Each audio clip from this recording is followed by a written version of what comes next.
Good evening guys. Nasa labas kami ngayon. Naghahanap ng Aurora Borealis. Ayan, ayaw magpakita sabi. Ano daw? 81% chance. Nga. Wala pa rin. Ito, naglalakad kami. Kuya Ronald and Geng. Wala. Tingin nga tayo dun sa langit.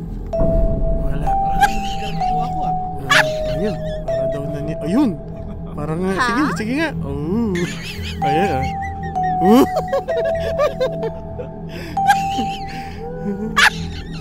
Wala. Parang katulad din sa Middle East, ganyan din muna sa ang nakikita naming Northern Lights. Ayun. Maliwanag. star lang at saka ilaw. Lintik na yan. Wala. Pero sabi raw nila, Pinagloloko lang yata tayo. sige ta. Mamaya ulit. A few moments later.